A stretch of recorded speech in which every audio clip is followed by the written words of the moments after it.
Hi, everyone. This is Coach DeMarco with another episode of Focus. I'm really excited about tonight's episode because I'm going to share with you one of my favorite drills or SSGs that I use often in practice. This is a great drill because it teaches players to make decisions on the offensive and defensive ends of the floor. I especially liked it as a coach who used a full court pressure defensive system because it taught my players specific skills they needed to be successful in our system. Before I jump into that, I want to thank our sponsors for tonight, Dr. Dish Basketball and Coach Call's Timeout. Dr. Dish Basketball provides a state-of-the-art, all-purpose machine that coaches and players from all over the country are taking advantage of. It has skills and drills from some of the best trainers all over the country. And not only that, but it is a state-of-the-art shooting machine that's going to truly help you to be better every single day. When I need a resource, I go to Coach Call's Timeout. They have hundreds of resources from coaches from all different levels, everything from inbound plays to videos to blogs to workouts, anything you could possibly ask for.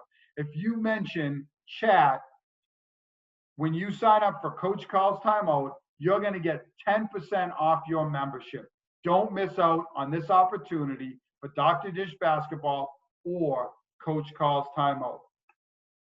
I'm going to jump into the triangle fast break now, and I'm going to give you some of the benefits of using the triangle fast break, but I'm also going to share with you a quick diagram of what this looks like.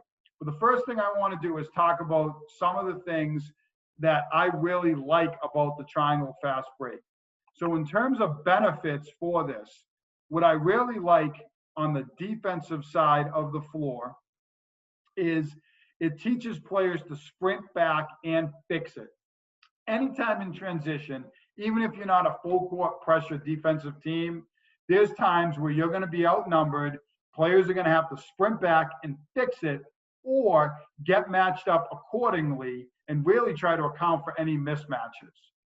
This drill was great for me as a full court pressure coach because it taught my players to back tap. And I'm going to get into what that meant and what that meant for our team in a couple of minutes. As I mentioned, it's great for pressure defensive teams and it simulates game situations. You get into a live 4-on-4 out of transition situation where offense and defense have to make adjustments. On the offensive side of the floor, it teaches your team transition offense.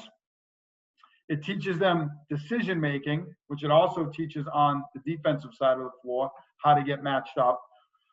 It teaches you how to manage advantage situations and take advantage of those situations when you're able to do so. And as I said, on the defensive end of the floor, it simulates game situations. So as I jump into now some of the specifics for the drill, I want you to think about all the benefits that it has. So really, really simple. One, who I'm outlining right here, is going to start with the basketball. I like to put D1 and D2 right on one's heels. So as soon as one starts down the court,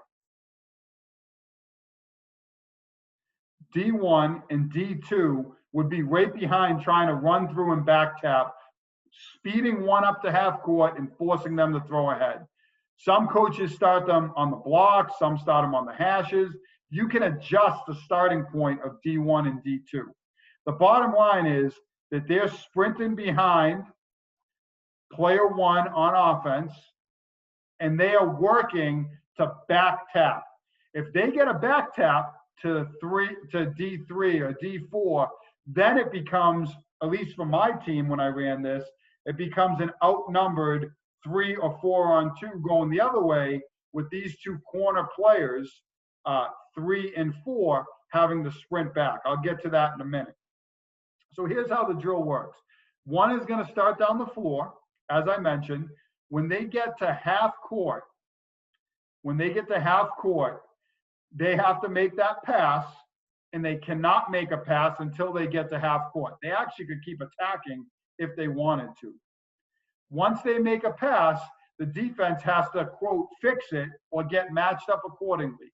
A lot of times what would happen is one would go over the top to 3 in the corner, and then when 4 would run out, D4 would run out, this player would then have to, or typically would cut to the basket and they try to make a quick pass, which meant that defensive player 3 had to sprint back and get in that lane. So there's so many options that can come out of this, which is why I really, really like it. Once it gets passed ahead, it becomes a live 4-on-4. What I like to do is let the defense get a rebound and then go back the other way and then reset the drill and play to a certain amount of points.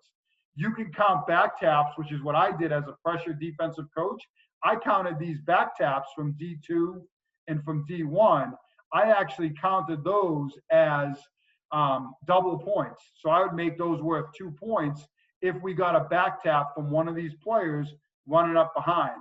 And as I said, if they back tapped it to D3, they would get the ball and try to look up the floor, and we would try to get a layup on this end of the floor.